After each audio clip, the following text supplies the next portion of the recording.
I finally understand that you've been deceiving me all this time. I want a divorce, and make sure to pay the damages I'm going to seek." As he said this, my husband had a triumphant smirk on his face. My in-laws and I were both dumbfounded by the scene. I've had a lot of grievances with my husband, but I've done my best to put up with them. I was planning to make an effort, from now on, together with our son. Yet this man before me is blaming us, accusing us of things that never even happened. I won't put up with it anymore. I don't need someone like him in our life. For our future's sake, I'll cut him off for good. My name is Sarah, and I'm a 30-year-old homemaker. I live with my husband.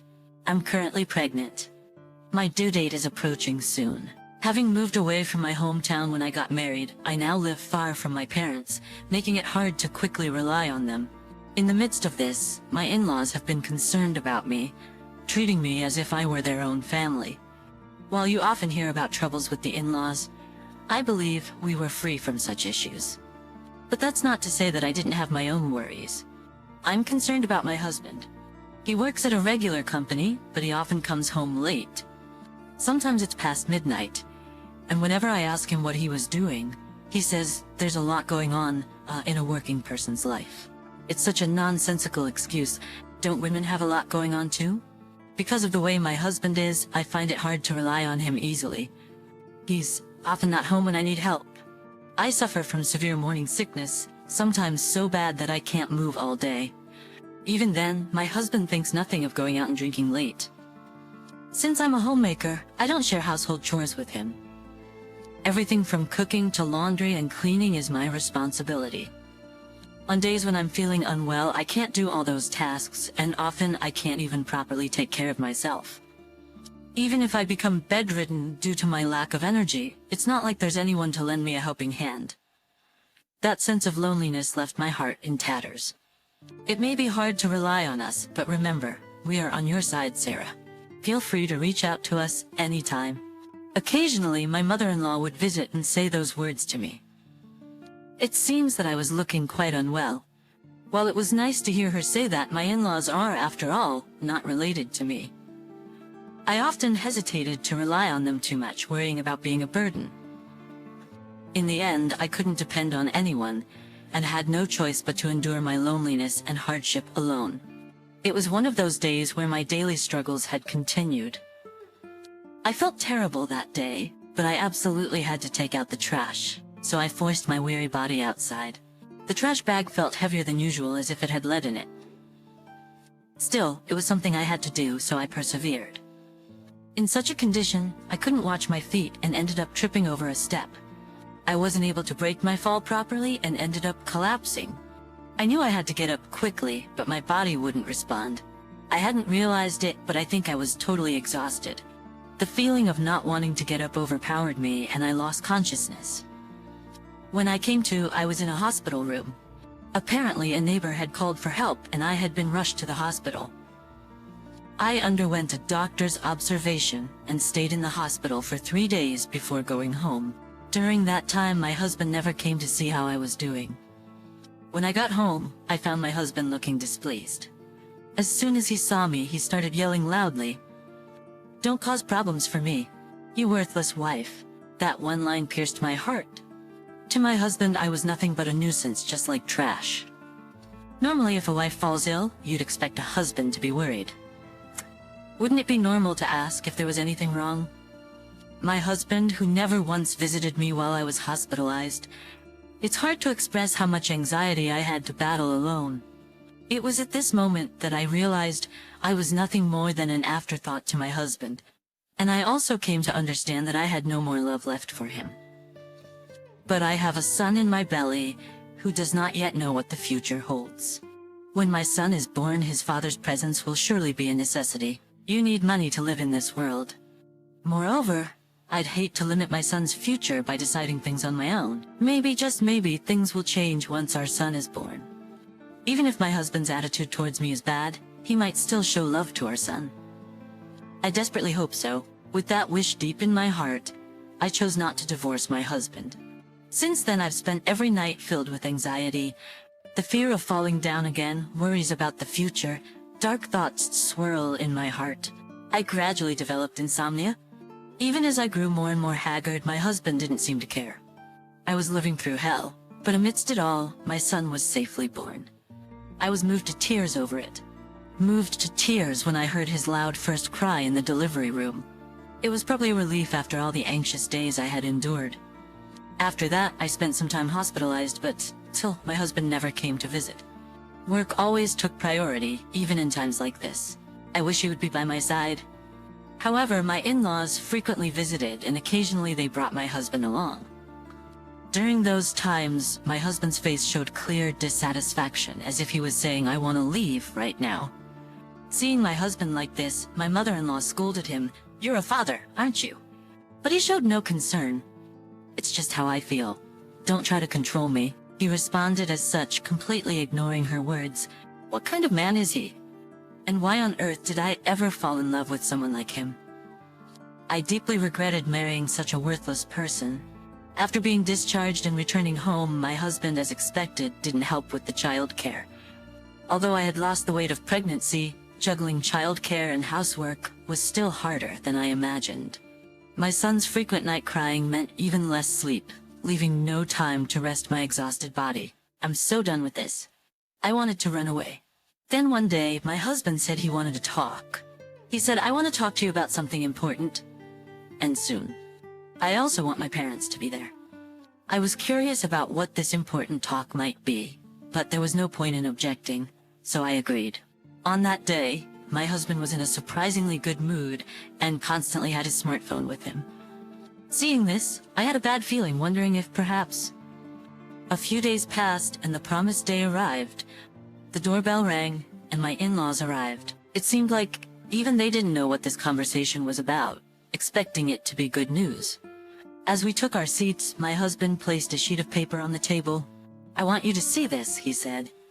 Drawn by his words, we all looked at the paper simultaneously. It appeared to be the results of a DNA test. The results indicated that there was no paternal relationship between my husband and our son. "This child is not mine," he said, glaring at me, but I knew for sure that our son was indeed his child. Even as I tried to argue, my husband refused to listen. "It's clear to me now that you've been deceiving me all this time.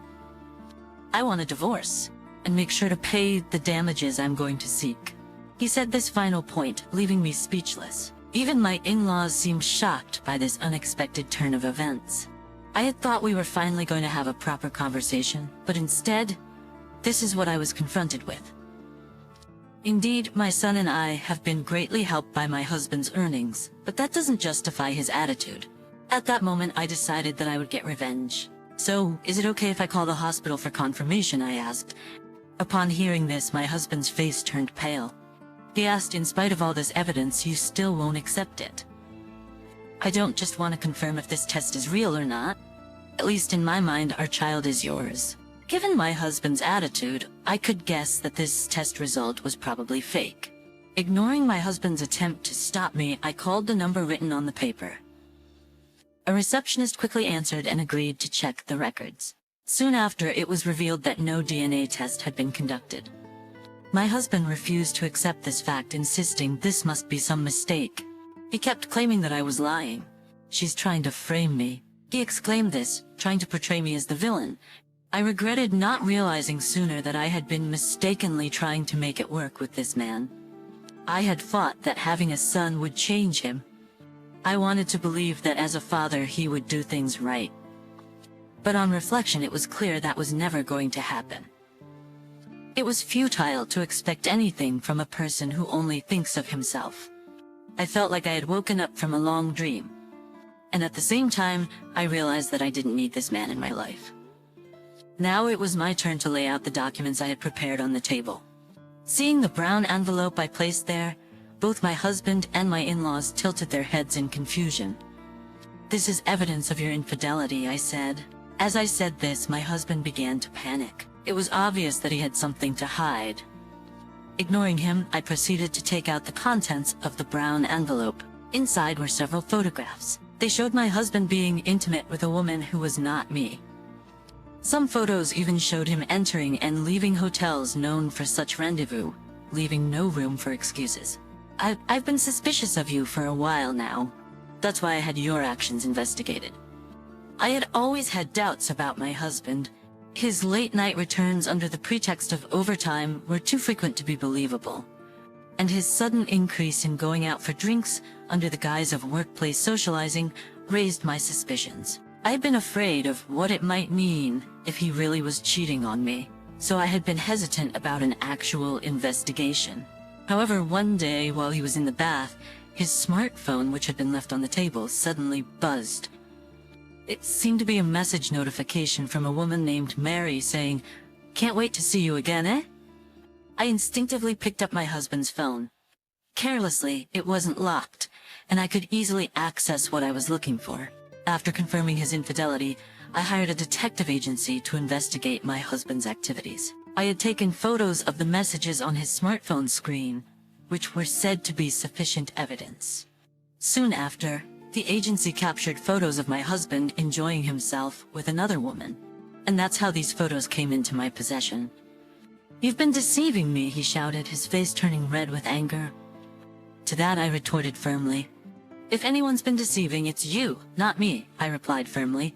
My husband retorted with phrases like "but" and "this is too much," trying to criticize me. But I was no longer hurt by his words, because my love for this man had already ended. Whatever he said, it didn't hurt or bother me anymore. All I could think about was how quickly I wanted this time to end. My husband, unable to contain his anger towards me, was shouting and raging. Seeing that I didn't retaliate only made him more audacious. "You can't live without me," he yelled. "You should have just been quiet and listened to me." As I nonchalantly dismissed my husband's words with a laugh, my father-in-law suddenly stood up and yelled, "This foolish son of mine!" Until then, my in-laws had been sitting quietly, but now they turned red with anger and began to confront their son together. "How could you do such an unreasonable thing?" my father-in-law scolded. "I feel so bad for Sarah. We didn't raise you this way." Apologized to Sarah. After being sternly scolded by his parents, my husband attempted to make excuses, saying, "But..." However, when his parents shouted, "No excuses!" he became tearful and finally said, "I'm sorry." Urged by his parents, my husband knelt down at my feet. "I am truly sorry. Please forgive me," he begged, a stark contrast to the attitude he had shown towards me just moments earlier. My in-laws said to me, "You don't have to forgive him," and so I decided not to. "Let's get a divorce. I will also be asking for alimony, you understand that, right?" At my words, my husband started to shake his head. But upon receiving a stern glare from his parents, he reluctantly agreed. "All right." My husband then knelt down before me. "We are truly sorry for our foolish son. Rest assured, we'll make sure he takes full responsibility for this. We apologize for all the hardship you've endured for so long." Please try to find happiness from now on. Their heartfelt words made me feel like they were nothing like the man I was married to. I almost had to doubt if they were really related. He remained prostrated throughout. Afterwards, I was able to successfully divorce him. When I handed over the divorce papers, he signed them without any resistance. I had consulted a lawyer, and we thoroughly discussed the alimony. This substantial amount of evidence, combined with the fact that I had suffered from insomnia, resulted in a significant sum. Since I was able to identify my husband's affair partner, I also made sure to seek damages from her. Afterwards, I returned to my parents' home to relax and recuperate. Of course, my son came with me. There was no way I would let a man like my ex-husband have custody. He also agreed to pay child support, which will help in raising our son going forward. I had been troubled for so long, but the end came quite anticlimactically. In hindsight, I regretted not taking action sooner. Afterwards, it seems that my ex-husband was eventually dumped by his affair partner.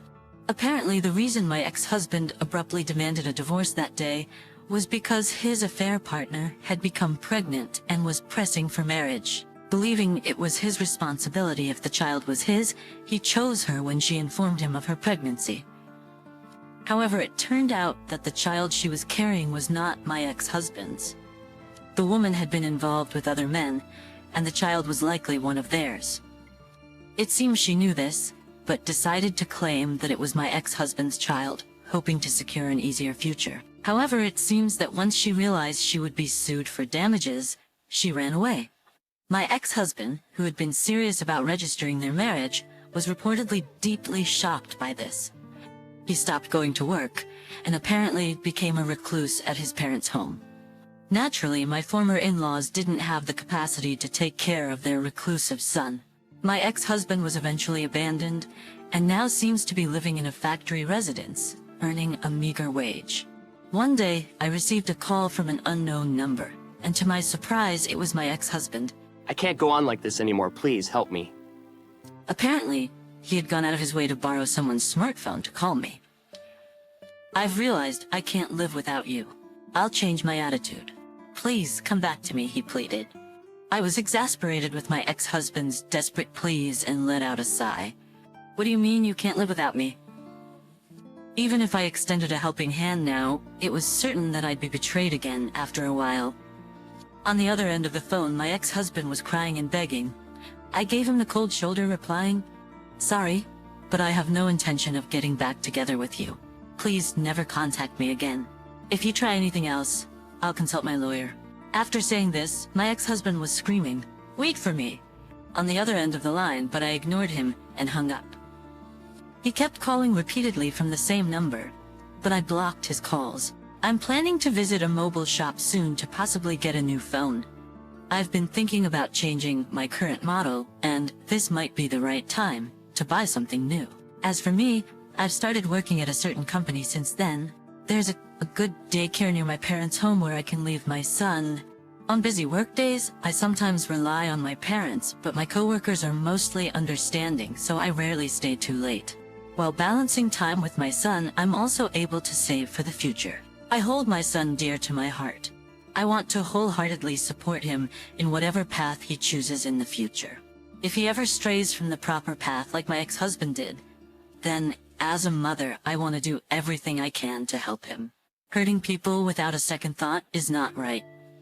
And it's even worse not to feel remorse about it. Everyone makes mistakes. My son probably will too. That's why, as a mother, I always want to teach him the importance of sincerity towards others.